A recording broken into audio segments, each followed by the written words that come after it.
welcome to Encounter Christ Church. I'm Pastor Scott Farrell, your host for today.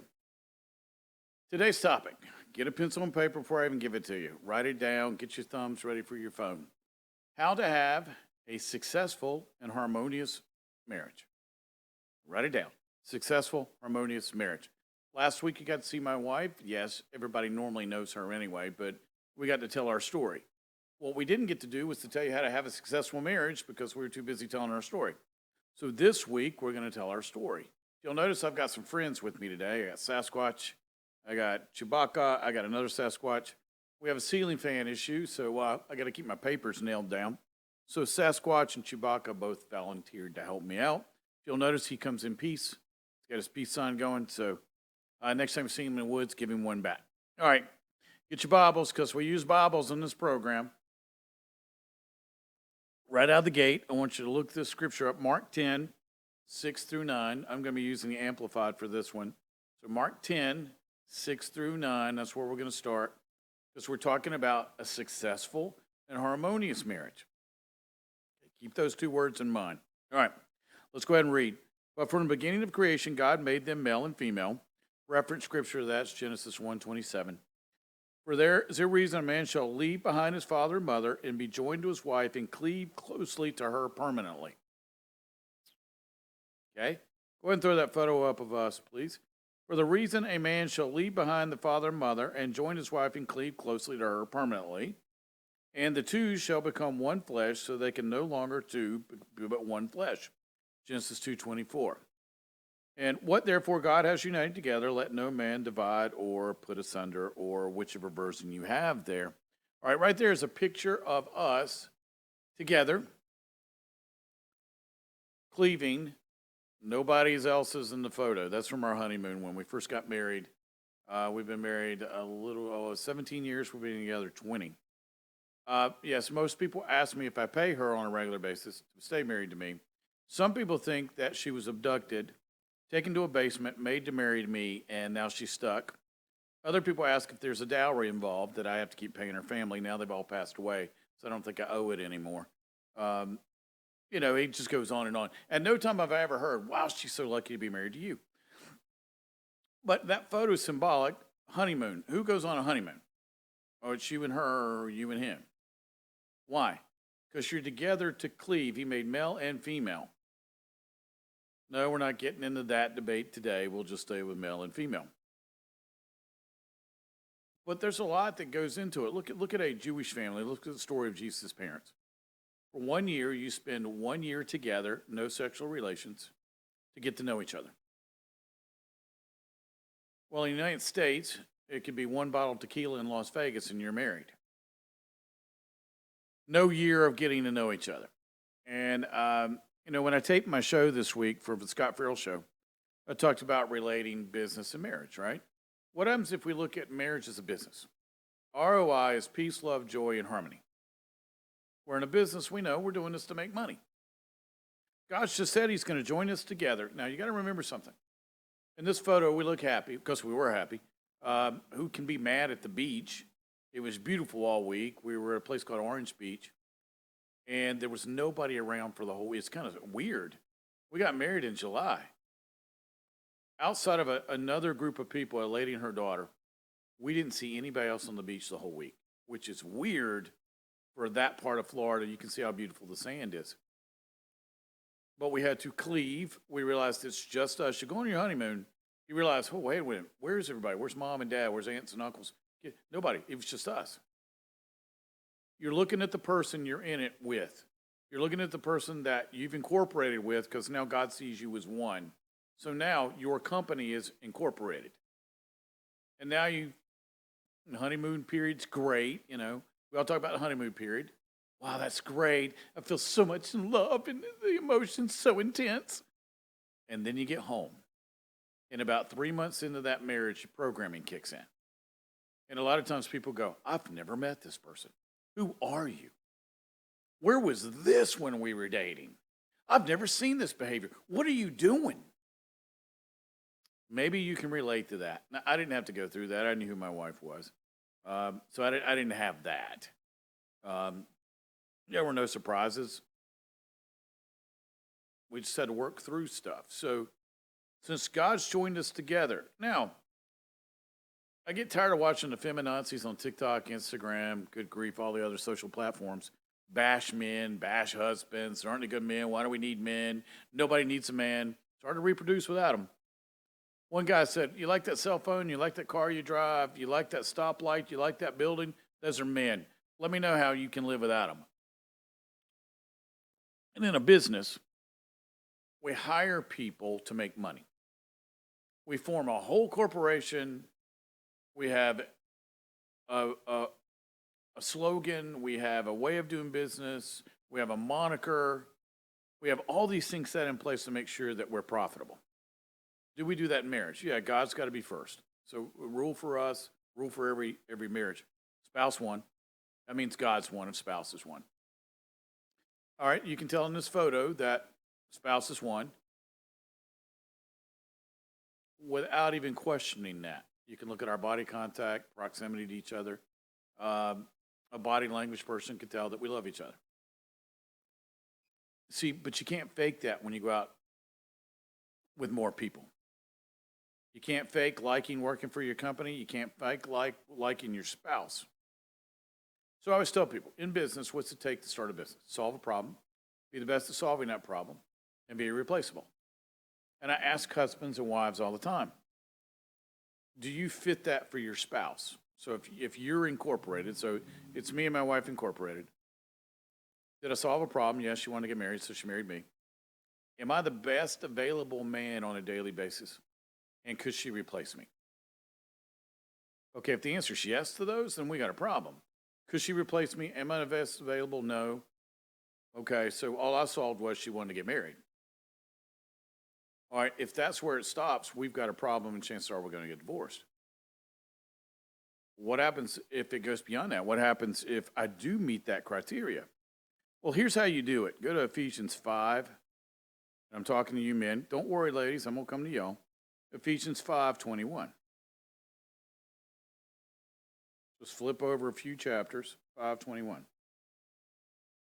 Going back to probably New Living Translation for this one. So Ephesians 5:21. This is how you know if you're meeting the criteria to have an ROI in your marriage, guys. And further, submit one to another out of reverence for Christ. So when we get married, we have to submit to each other. It's a joint effort. It's co-ownership of the relationship, just like it's co-ownership of a business. If you want to know how this can go bad, ask Steve Wynn. You want to see how bad something can go south. You ask Steve Wynn how his life is and what happened to his corporation with his wife. And remember, till death do us part.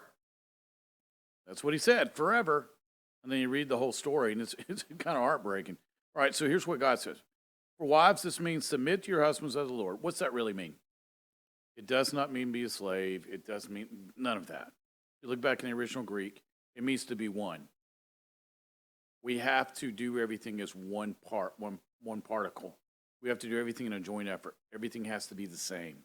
Everything has to be agreed upon. See, submission means I trust you enough to trust you, your opinion. It's great to really go back to the original Hebrew to really delve into what that really means. For a husband's the head of his wife, as Christ the head of the church. He's the Savior of the body. The church submits to Christ. So your wives should submit to your husbands in everything. I ask husbands all the time, have you laid the groundwork for your wife to trust you and submit to you? Can your wife trust you implicitly? Can she trust you that you're going to make the right decision, or at least give the right decision a chance in every single thing you do connected to the family? Can she trust you? Just look in the mirror. Can she trust me? Am I trustworthy? Have I built up enough credibility? Have I given enough foundation to my wife for her to be able to trust me in things? Remember, this is a joint effort. So you're not really doing anything separate. We don't make one decision until both of us and the Holy Spirit agree on it. If there is any question, we don't do it. But she has to trust me enough to come to me, and we have to trust each other enough to sit down and go, here's what we want, here's what we think we want. Lord, you're part of this. And then we make a communal effort to make the decision. For husbands, this means love your wives just as Christ loved the church. He gave up his life for her to make her holy, clean, washed by the cleansing of God's word. He did this to present her to himself as a glorious church without a spot or wrinkle or any other blemish. Instead, she will be holy and without fault. In the same way, husbands ought to love their wives as they love their own bodies. For a man who loves his wife actually shows love for himself. No one hates his own body, but feeds and cares for it, just as Christ loved for the church, as we are members of the body. Are you willing to give your wife for your wife and family at any time? Yes or no? Seems like we've got an epidemic of no men wanting to do that now. It's baby boomers did a bad job of teaching millennials Z and Y how to act. We can see that every single day when men don't defend people. It is our job to take care of our families. Not talk about how we feel. Just get the job done. What is the job? Well, if you don't know what the job is, go ask an older man that's successful in his marriage. He'll be glad to tell you. At least I did have a father that outlined what it took to be successful as a man. And two World War II godfathers who were Marines, they really let me know how it was to be a man too. We have an expectation that has not been met for men lately. I think my generation was the last one to actually get what it meant to be a man, but we've allowed the feminazis in the schools and communists and the socialists to destroy what it really means to be a man. It's about time young men stood up and actually figured it out. Now it's our job to teach them. But if you haven't seen the movie, what was it? Citizen Vigilante. Watch it. That's what it means to be a man. That is a great movie. I highly recommend it for everybody. It's not in the theater, so you can just download it and watch it. So now we have a man, we have a business, right? So ROI in the home is love, peace, joy, harmony. We've just described what the man's job is, everything. Take care of his family, love his wife, display it. I tell men every day, meet every 5 cents. Touch all 5 senses of your wife and your kids every single day, and they will not grow up and wear orange in the prison yard. Or, like I like to say, I said on my other show, when we go to the hospital, we always take a baseball, football, basketball. At no time did anybody take a mini orange jumpsuit for their child. And man, I hope you enjoy Cell Block E. Enjoy. Hope you like prison. So why do so many kids go to prison if we don't set them up for that? But we do. Here's how. Go to Proverbs 31.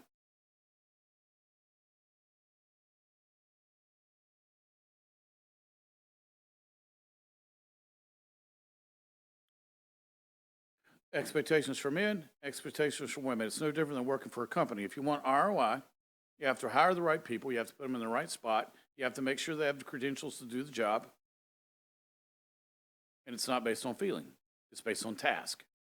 You get paid at a company because you perform the task. They've asked you to perform at the level they want you to perform it. Therefore, they give you a paycheck. If you do not do those two things, you get nothing. Why did we drop that criteria off for marriage? Well, I don't feel like it. Nobody asked. Nobody asked how you felt. Go do your job. I have couples come to me all the time and they'll go, well, I feel. If you ever come to me as a couple, do not lead with how you feel. I'm going to lead with expectation. All right, Proverbs 31, if you don't know what this is, it's a virtuous woman. So we have a man, think of Clint Eastwood. Okay, that's what you're supposed to be as a man. I always think of Clint Eastwood, Dirty Harry. I'd like to have Dirty Harry as my dad. I kind of did have Dirty Harry as my dad, actually. Here's a woman. Can you find a virtuous, capable wife? She's more precious than rubies. Her husband can trust her. She will gently enrich his life. She brings him good, not harm, all the days of her life. Go ahead and throw up some photos, please. She finds wool and flax and busily spins it. All right, that right there, that's us at a dinner for our anniversary. As you can tell, we like blonde. That was before I got sick. You'll notice I'm not wearing any glasses. That was one of the last photos I could take without glasses on because of my sensitivity to light. She looks wonderful, and I look like a guy who she just got out of a homeless shelter. That's all right. My wife's a giver, so she went and got me out of shelter. Right after dinner, though, she took me back. She said I needed a shower. But brings good, not harm, days of his life, wool and flax and busily spends it. She's like a merchant ship bringing her food from afar. She gets up before dawn to prepare breakfast for her household. Okay, we'd let that one go. My wife can't cook, so we don't demand that one. I'll get up and cook my own breakfast. And the plan, the day's work for her servant girls. She goes to inspect a field and buys it. With her earnings, she plants a vineyard. She's energetic and strong, a hard worker. She makes sure her dealings are profitable. Her lamp burns late into the night. Her hands are busy spinning thread, her fingers twisting fiber. She extends a helping hand to the poor, opens her arms to the needy. She has no fear of winter for her household, for everyone has warm clothes. She makes her own bedspreads. She dresses in fine linen and purple gowns. Her husband's well known at the city gates, where she sits with the other civic leaders. She makes belted linen garments and sashes to sell to the merchants. She is clothed in strength, with strength and dignity. She laughs without fear of the future. When she speaks, her words are wise, and she gives instructions with kindness. She carefully watches everything in her household. Okay, my wife's not so kind when she's giving instructions. She's good with me, but sometimes she makes staff cry. She's kind of tough. However, I love it. Her husband stands and bless her. Her husband praises her. There are many virtuous and capable women in the world, but you surpass them all. Charm is deceptive, beauty does not last, but a woman who fears the Lord will be greatly praised. Reward her for all she has done. Let her deeds publicly declare her praise. That is a pretty good criteria for a wife. What do I tell married, or before you get married, what do I tell you to do? Write out 100 characteristics that are non-negotiable in your next spouse or your first one. If they meet all 100, you found the right person because you did that without sex. I always tell people you got to make all your decisions with your pants on. Once that happens, you stop dealing and growing with each other. That's when you don't want to do that. Make the decision with your pants on. 100 characteristics. Don't put looks. Now, if you're a believer, they've got to be a believer. You can't be unequally yoked. You can't, well, I'll get them saved. No, what you're going to do is make your life absolutely miserable. So you can have a miserable life while you're married. Don't do that. And other things that are on your list are not deeply in debt, disrespectful to people. If you can't figure out what you want, write down what you don't want, and then just write the opposite. Because I get people all the time go, well, I don't know what I want. Well, that's what you're going to get, nothing. You're going to continue to get chaos until you figure out what it is you want. God wants you to write down what you want. He will provide it if you'll just ask for it. I asked for that. I looked this up. But when I read that, I realized, hey, wait a minute. Do I meet that criteria? Because whatever I ask out of one individual, I got to be willing to do myself. So am I this? No. At the time, I was not. I had to go, okay, well, I got to fix this because if I'm not what she wants, then I can't marry her. What if I don't meet the list? See, my wife, on our first date, I'm at 99 out of 100. I had just lost everything I owned. I was living in the basement of a good friend of mine in an 8x8 room trying to figure it out. But I told her I'd make it back, which I have. But that was no fun. So when you pledge before God forever, I love you, I can't live without you, do you really mean it? So many people think, well, if I get into it and don't like it, I'll just get out. Well, they don't realize that marriage is the number one determining factor of your finances. Number one. I don't care if you listen to Dave Ramsey or Mark Boss. Number one. Why? Because divorce is expensive. Very expensive, especially if you marry the wrong person. And they like credit cards and like to put them in your name and buy multiple cars in your name and not tell you. And you get home and you got 5 cars in the driveway. Where did these come from? Oh, well, I went shopping today. Is everybody on the same page? What God joined together. God expects the spouses to be joined together in every single way. The decisions should be mutual. Why? Because if I'm in a business with somebody, we have to make mutual decisions because it's mutual money.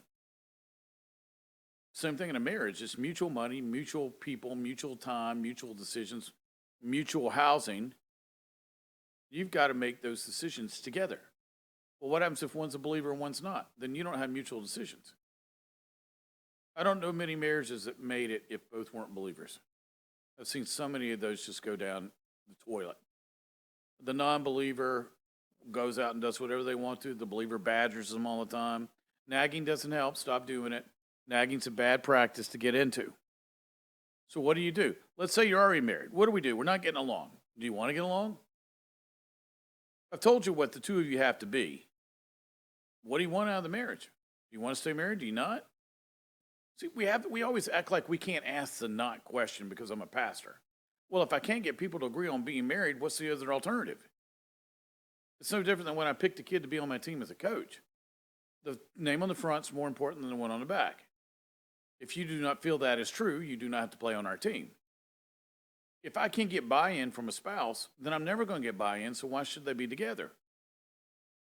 See, everybody has to be on the same page of wanting this to succeed. So I'll get a couple in front of me and go, okay, do you want this to work out? And they'll say, yeah. All right. Are you willing to do what it takes to make this work? Well, depends on what it is. Nope, that wasn't the question. It's no different than when I used to ask my team, are you willing to do what it takes to win the region this year? Yes or no? Knowing that I never had the talent to do that because in my region alone, I think it was the SEC All-American pool. So I never had those guys. But are you in or out? Is this something you really want? Are you going to put the time in? Are you going to invest in? Are you going to make this your priority? Yes or no? Maybe. Nope. Still haven't figured this one out yet. See, God can't help you if you're not in. Nobody can help you if you're not in. Go tell your boss tomorrow, I don't know if I really like this job anymore, and I don't really like you. You're a bad dresser and you have bad breath. I don't really want to work for you anymore. How much longer are you going to be employed? So why is it okay to tell your spouse that? Because when you tell your spouse that, you're telling God that too. Because it's spouse one, which is God. You're honoring God through your spouse. So if you can't respect your spouse, you're not respecting God. So let's look at this. Let's design the perfect marriage. All right, let's do that. God won, got that. Okay, Scott, we got that one. What's next? Well, you treat it like a business. What's your ROI? Peace, love, joy, and harmony. Okay, how do you achieve that? All right, you need a company manual. Besides the Bible, I get it. Well, got the Bible. That's not what I'm talking about. That's God's words, not yours. What do the two of you say? What is your mode of operation for your company? We, as a family, made a company manual. Expectation of the way you act, expectation in public. Expectation with each other, this is how we agree to treat each other. This is our overall reaching vision for our family. We actually made one, framed it, and put it on the wall of our family creed. Here's how we do things. Here's our expectation of each other and the outside world. And this is how we're going to do things. Okay? So we treat it like a business. Every single day, were we making money or were we subtracting money? Okay? Was it harmonious? Was it peaceful? Was it loving? Was it full of joy? You can do this every day. You can look and see, no different than a business. You can tell when your employees are down. You can tell when the boss is mad. You can tell all these things at the company. What happens if you've got one bad apple in a company? It destroys the entire environment. What happens if you have a bad apple at home? It destroys the entire environment. Both have to be regulated because if it's not a peaceful environment, you don't make money. If there's chaos, you can't make money. Everything gets destroyed. How do you stop that? Well, how do you stop that as a company? How do you do it with a team? Weekly meetings. Sometimes you have to have more than one meeting a week. We had a whiteboard. We did our meetings on Thursday nights at 7. Okay, we get the family together. It always reminds me of Festivus. The airing of grievances. George Costanza's father would be so proud. Festivus. All right, so we air our grievances. Actually, we didn't because we're normally none. Talk about school, talk about work, where are we going on vacation, what do y'all want to do this weekend? I was the cook, so I'd go, all right, what do y'all want the menu to be this week when I cook? Everything laid out. If anybody's got anything to say, let's do it now. Anything's available to go on the table. If you have suggestions, let us have them. So it was an open society to speak. And everything was listened to and taken seriously. Well, it's hard to have strife in that environment because, on Thursday at 7, if you don't like something, you can air it. Now, you got to have proof. I'm not somebody who just likes to hear feelings. Well, you hurt my feelings. Slow that down. What's the real grievance? Because I'm not listening to feelings. Your boss ain't going to listen to him. I ain't listening to him. God doesn't listen to me. What's the real problem? Okay, let's fix it. Because in our meetings, it was always problem solution. All right, we have a problem, let's solve it. A lot of families see at work, problem solution. Because if you don't solve the problem, you lose money. At home, it goes straight to feelings. Instead of problem solution, it goes problem feelings. No feelings don't matter. How do we solve this problem in our family because if we don't solve it, we're not profitable, and chances are the family could go bankrupt. Because every problem you don't solve, the go along to get along doesn't work in a marriage. We'll agree to disagree, causes divorce. Gotta be harmonious because what happens is over time, we've done these studies endlessly. Remember, I do behavior. Good grief, I've read more periodical studies than you could ever imagine. It itches away, and then we have distance, and then we don't get along anymore, and then one little fight becomes a huge one, and you ended up blowing up over something that you weren't even arguing about. The guy left a paper towel on the counter, and it turns into World War III. Why? Because of all those little things that have transpired over the years. Just meet. It's no different than at work. You're not allowed to have open strife at work, at least nowhere I've ever worked. I definitely didn't have it on my team. I don't have it out of my employees. Why? My philosophy is if we're not having fun, stop doing it. Like this. This is fun. I got a great production team. It's fun. If it's not fun, don't do it. Same thing in marriage. Our philosophy was if we're not having fun, why are we doing this? We love each other. I married my best friend. Why shouldn't we be enjoying every day? Even when I was sick and dying, we still found something to laugh at. We'd watch videos of just stuff, animals, dog videos, cat videos. You want to laugh, just watch animals. So here, have some coffee. Remember, Dirt Poor Coffee. If you're ever in Somerville, it's great. You have to make the commitment because at work or at home, most pastors will go, do you love each other? Yeah. Okay, then I'll go, are you aware of each other's programming issues? Do you have a level of commitment no matter what happens, you'll go through it? What? I get a lot of what? A lot of guys, a lot of pastors will focus on fighting fair. There are no fair fights. Everybody gets mad in a fight, is in it to win it. There aren't fair fights. So I don't teach people how to fight fair. I teach them how not to fight. Is that possible? No. If you're getting married, you're going to fight with each other. My wife and I used to tell people, how do you know you're married? They can hear you outside. My wife and I are never wrong. Can you imagine how that ends? Where both of us are headstrong and not wrong. Now, eventually I have to be wrong, but you know how that goes. I have to hold on out as long as I can. But love's not the ticket, it's commitment. Jesus loved me, died for me. He's committed to me. Am I committed to him? So it comes back to commitment. Am I committed to my spouse no matter what? See, once the honeymoon ends, you'll get to figure that out real fast.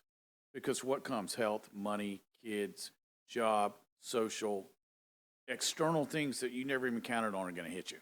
Things that Satan sends are going to hit you. What are you going to do?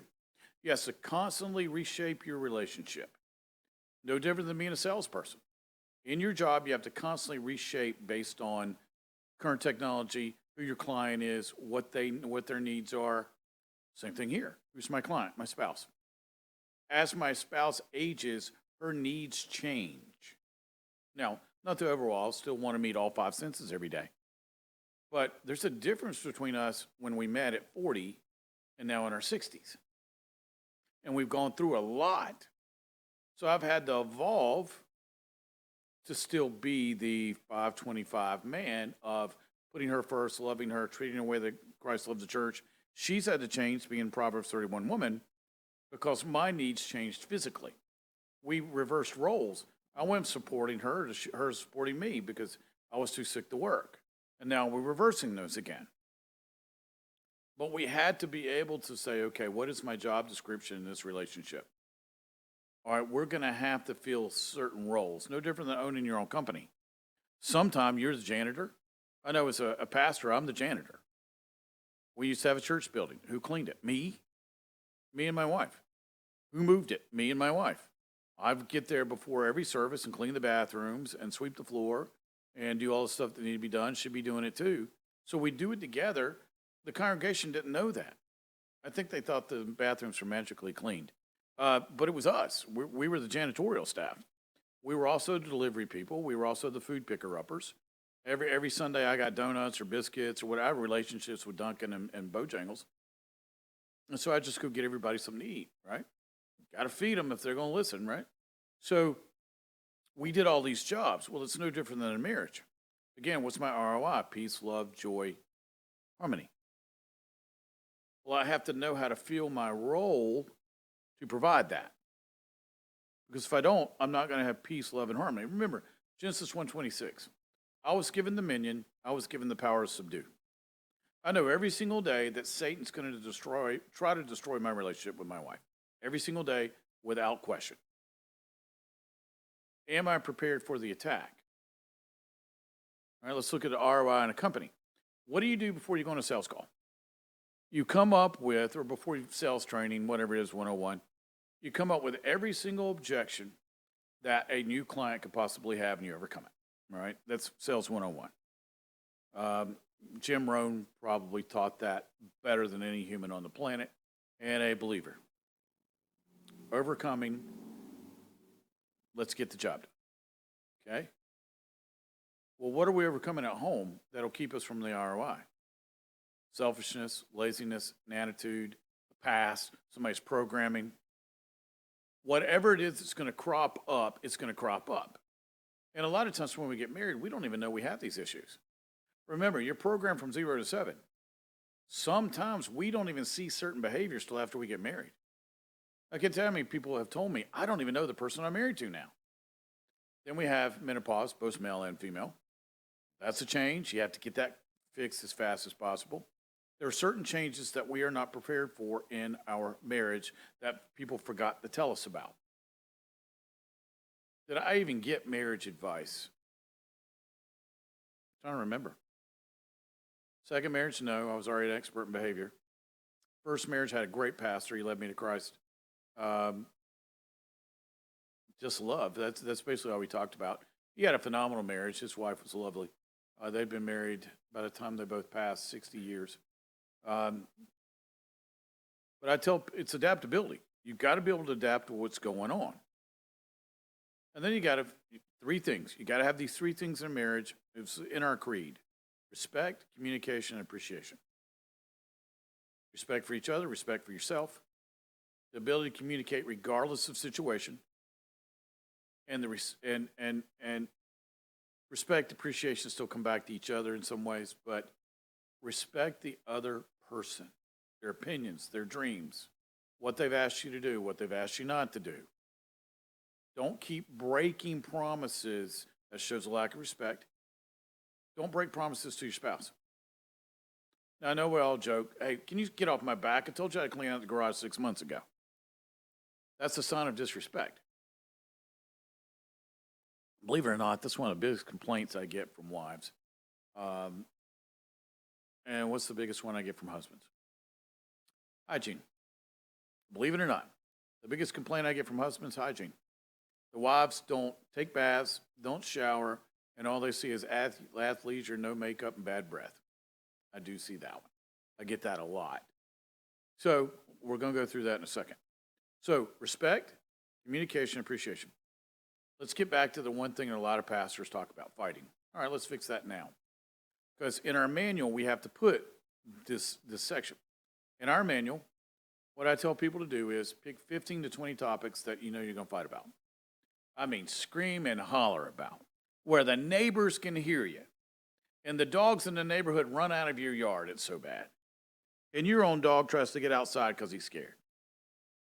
Why don't you just go ahead and negotiate those out now before you get mad, so when they do come up, you don't argue about them. That's what I do in business. All right, the following 20 things are going to happen to us here in this company. Well, let's go ahead and prefigure out how we're going to deal with that. So when it comes up, kind of like a flight check, right? When you're in a plane, there's not much they haven't thought through. You go back to the checklist, go through your checklist, get it done.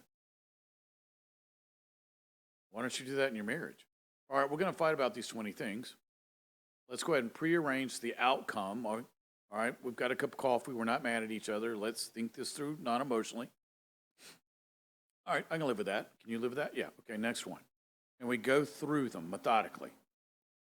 Then when it comes up, what do? You just pull out your sheet and go, no, we've already handled this. This is how we're going to settle it. Now, you can't renegotiate. Once you've been at the table, you decided this is how this was going to go.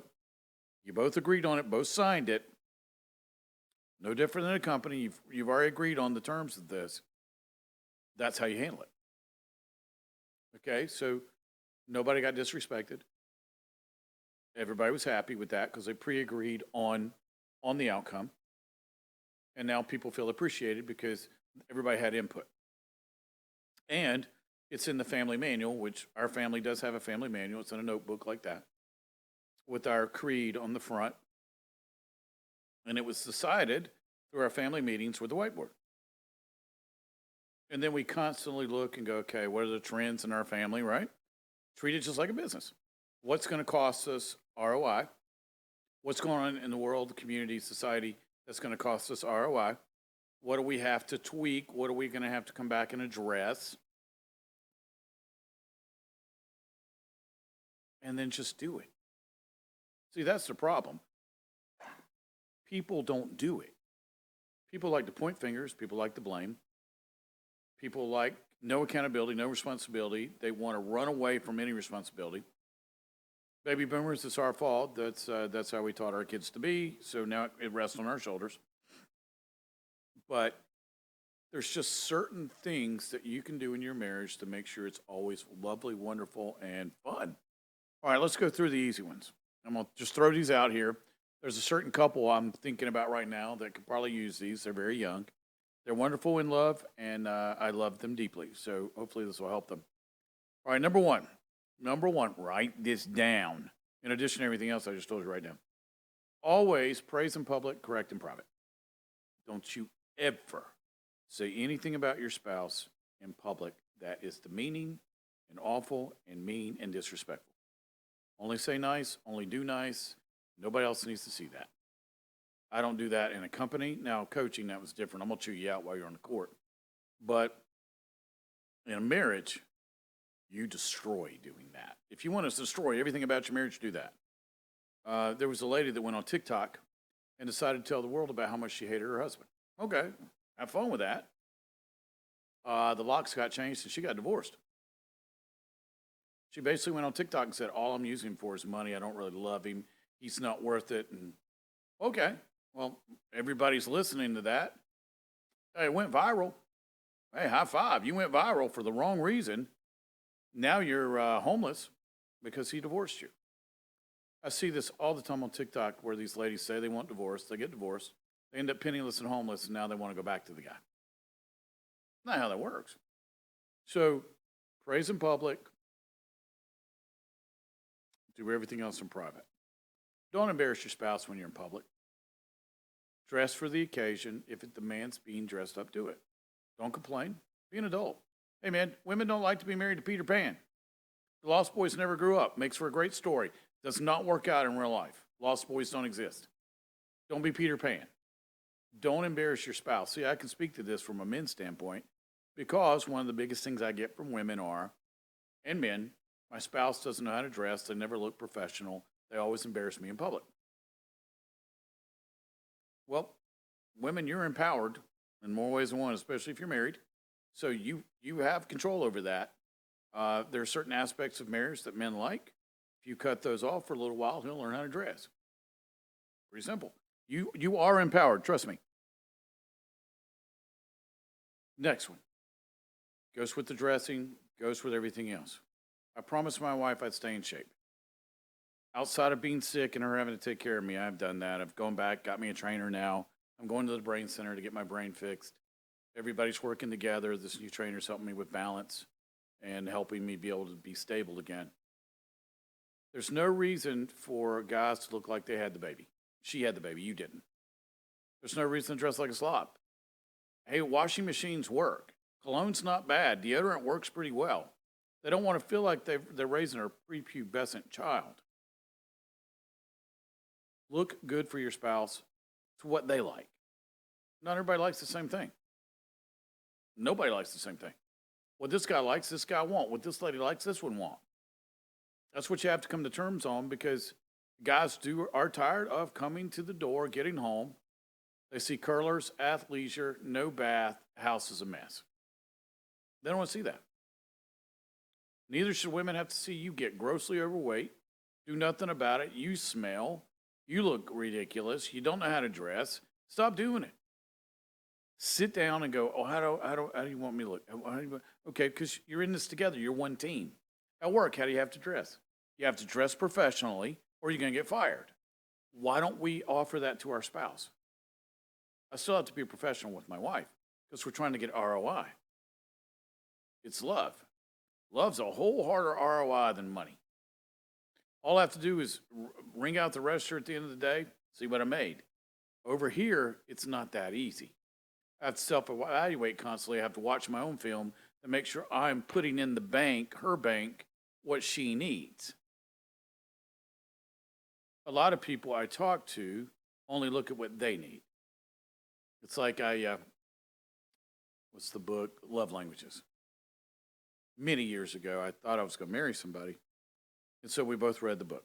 Well, I read the book on how I could meet hers, and she read the book on how I could meet hers. That's not what the book's for. It's how you meet each other's love language. I don't really like the book, but it is a mode of communication and how to do it. Now, if you haven't done any of these things that I've discussed so far, would it be a good idea to do these? Also, let's say you're already married, you've gotten into this. You got to figure out what the both of you want out of this, out of life. Do you need more schooling? Do you need to go back to college? Do you need to change jobs? Do you need to move states? Change churches? What is it? What are the both of you want that you can do right now? Tomorrow's not guaranteed. Boy, did we learn that real fast when I got sick. Since tomorrow's not guaranteed, would now be a good time to do it? God's waiting on you. You're not waiting on him. Have you told him what you want? Since he's made you for her and her for you, what's that really look like? Have you drawn the picture out completely of what you want? I tell couples all the time, once you get your family manual, put this page in. What we want. What's it look like? House, kids, car, dog, cat, farm, RV, tiny home, yurt. What is it? What's it look like? Nobody wants the same things. Every couple is completely different. And with the Z's, they like tiny homes. Or they like going out in yurts, or I don't get it. I like indoor plumbing. I went long enough without indoor plumbing as a child. I'm glad to have it now. And air conditioning. I was glad to have both of those. So what do we want as a couple? Do we want to travel? If we do, where do we want to go? What do we want to go shows, sports? What is it we really, really, really, really, really want? Because what you don't want, what her and I heard from our parents, basically our mothers, we were both found out that we cost our mothers their careers. So for the rest of our lives, our mothers held it against us that they have to give their careers up. Somebody didn't fill out what they wanted. Basically, neither one of our mothers wanted kids. So why don't you have us? And then why don't you beat that over our head the whole time that we were kids? See, that's not how you get ROI family. You have sitting. You never want to go, well, you cost me, because this is where the you starts. You starts flying around in every argument going, you cost me this, I didn't want to do that. And it ends up being a big blow up because somebody didn't get out of life what they wanted. Whose fault's that? Both of you. You never sat down and went, I want the following. If you don't vocalize it, whose fault is it? Well, he won't listen. Shut it. Have you vocalized it? If he won't listen, you married the wrong guy anyway. Stop complaining. Start stating. And then I tell couples, put this page in your thing. Stop arguing. Arguing doesn't go anywhere. Start stating what you want. Next time, I would like to do the following. Okay. See how easy that was? No, we never do what I want to do. Nope. Men don't listen to that anyway. Men don't listen to complaining. After so many words, our hearing, this is scientific study, our hearing shuts off. We don't hear anything else you say. You have to speak to us like you speak to a dog, speak in sound bites. If you want something, ask for it. At work, do you have to ask for what you want? At a restaurant, do you have to ask for what you want? Absolutely. They don't read minds, and if you try to make them read your mind, they're going to call the police. In a marriage, I would like to do the following. By such and such date. Go ahead and put it on the calendar. You're already having your weekly meeting, right? With your whiteboard, going over all grievances, celebrating Festivus, right? If you don't know what Festivus is, watch Seinfeld. Or Sasquatch will come and give you some love and peace signs. Write it down. What do you want? We don't have the money. Shut it. Write it down. Money can come, but nothing can come if you don't state what you want first. You order at a restaurant can't come till you order it. God can't provide for you what you want till you ask for it. Legally, he cannot do that till you ask for it. Remember, Adam committed high treason when he kicked him out of here. There are rules and regulations that Satan's very aware of that we have to operate under. You have to ask. Also, your spouse can't figure it out without you asking either. Again, I saw a video the other day of if you don't know, I'm not going to tell you. Well, that's going to solve a lot. Okay, I want you to go in on Monday and I want you to look at your boss and go, if you don't know, I'm not going to tell you. And then when they call security and give you the 5 minutes in the box to clean out your office, let me know how that works for you. So let me go ahead and have another photo, sir. All right. This is what I mean about partnership and ROI. That is Times Square, ladies and gentlemen. That was my first bestseller. Very cool night. We rented out the Hard Rock. That was a lot of fun. I was there with some of my buddies. That day, I think that week we'd been in Hollywood Reporter, and that day we were actually on the back of USA Today. We had the whole back page. And it's funny, if you look over at the NASDAQ sign, our names were in lights in Times Square. So that was pretty cool to have a book launch like that. But that's marriage because my business partner is standing there with me, who helped me write the book. Actually, that was a bestseller. I released 2 books simultaneously there. One was on psych disorders and one was on business. That's the business book. But we traveled for a year with some of our buddies who were experts in the field, and we were in Hollywood, where else we were? Las Vegas, doing commercials, everything. So, see, that's ROI because what do we have? Peace, love, and harmony right there in the photo. And we built this corporation together. And now we're sharing that time together because we both earned it. My name be on the book, but there ain't no book without her because she's a professional writer. I'm not. I have dyslexia. But that is a display. Let me have another one. My wife's true color, red and black. We put together this montage so you can see because what happens when we take photos? Why don't we go back and look at old photo albums? Victories, disappointments, sorrow because somebody we loved, good times. We look back at photo albums to jog memories. All right, we were, as you can tell, at a Georgia football game, and as you can tell, we had pretty good seats that game. That hat looks weird on my head, but that's okay. But my wife graduated from the University of Georgia. She was actually there when Herschel was there, not to throw her age out there, but good days, and Dominique was there. And Hugh Durham, the worst dressed man in basketball. If you don't know what I'm looking, look up Hugh Durham sport coat, and you'll see what I'm talking about. But every photo, it's like a reason while we were married. Let me have another one. Yeah. Okay.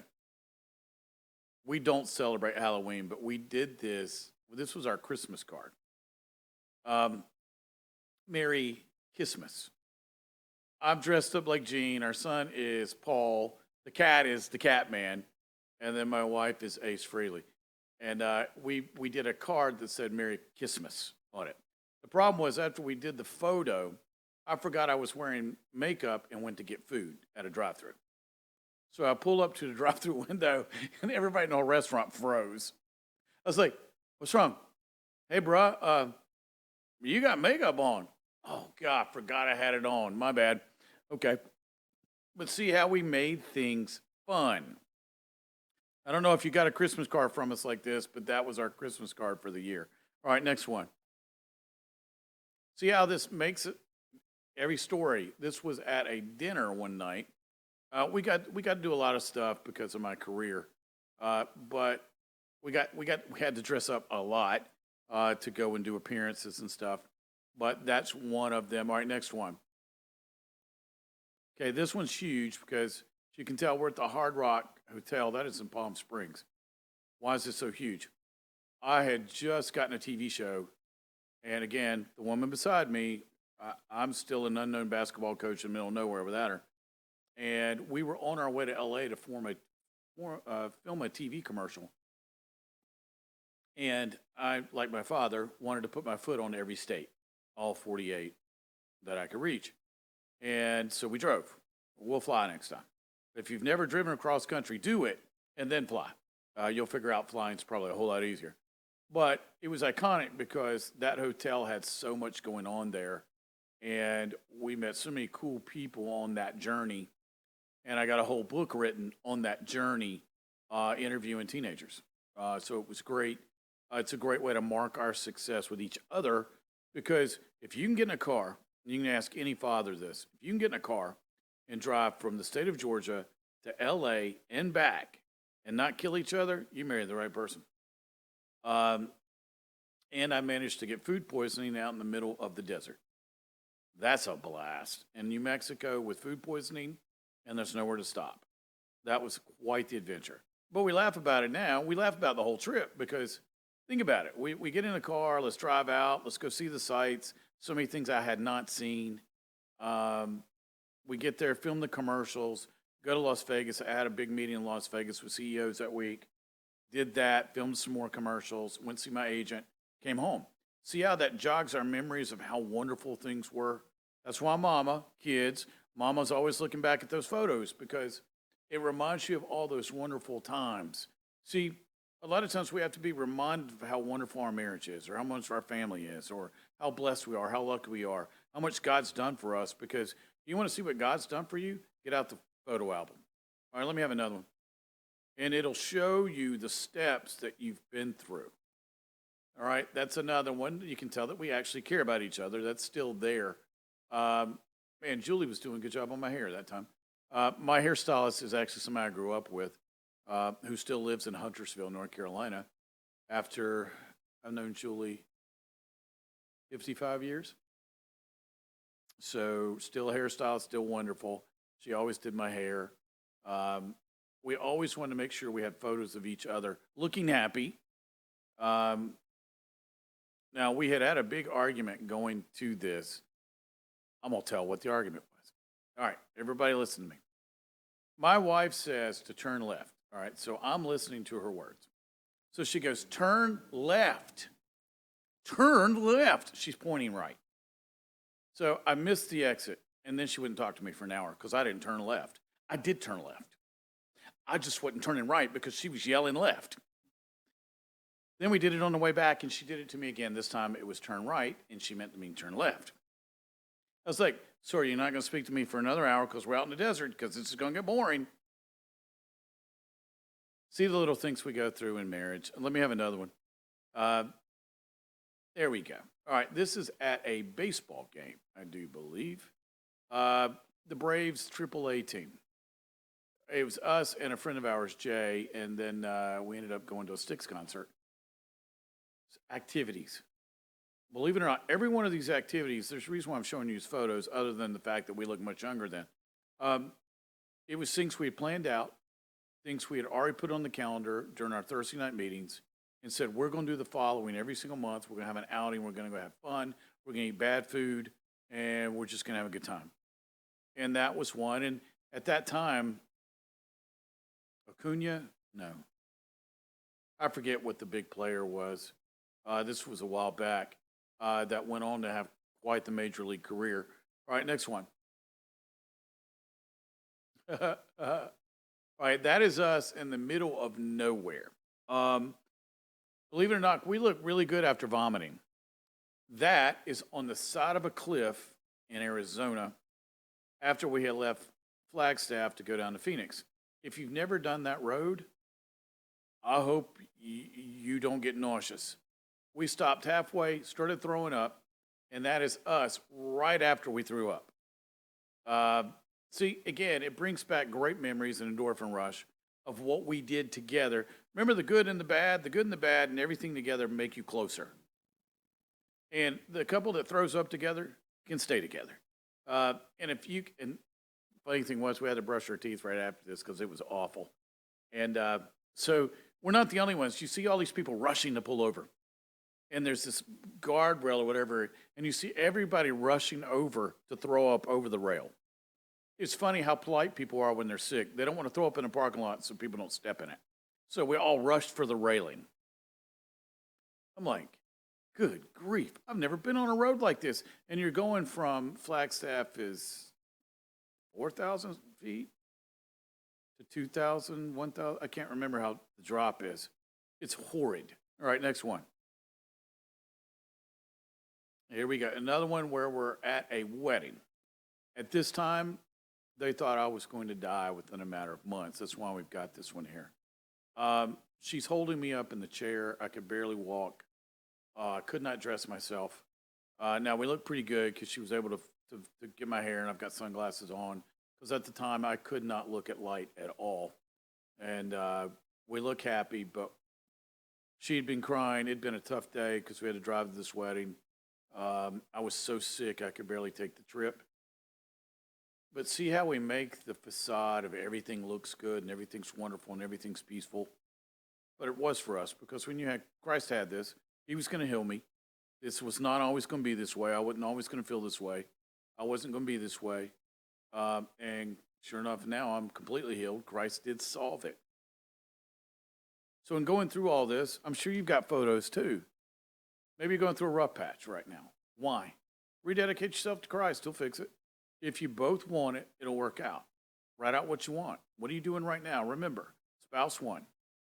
You be Ephesians 5:25 man. You be Proverbs 31 woman. If you do those two things and agree upon it and everything that goes with it, you can't help if it's successful. All right. Email me if you have any questions. EncounterChrist.org is our website. We are a praying church. We do pray for you. We send your prayers out to other paraministries. It's just not us. We send them to Kenneth Copeland, Rick Renner, Keith Moore, Jesse Duplantis, Jerry Savelle, Bill Winston, Richard Roberts. I think that's everybody we send them out to. They do get back to us. I remember Rick Renner's people call us and ask us for updates. So did Jerry Savelle's people. I think they've all called us and asked us how it concluded because they want to know too. Like us, if we pray for you, I want to know how it went. I just don't want you to drop me off a prayer and not tell me how it went. God promises to do it.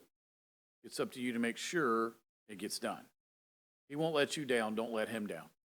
Also, if you want to give, it's give, EncounterChrist.org. It's there. Submit one-time reoccurring tithe, 10% gross income.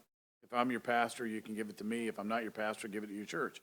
Also, we do need money, of course. We've got lights and we've got cameras and we've got everything to pay for. It ain't cheap. So do what the Holy Spirit tells you to do. If you want to sow a seed to our church, sow it. We'll take it. And we have a few paraministries to also support too. So you can go on our website, EncounterChrist.org, and look those up. All right, I'm Pastor Scott Farrell. Thanks so much for being with me today. Please let us know we love you. We'll pray for you. Let us know how we can serve you. Take care.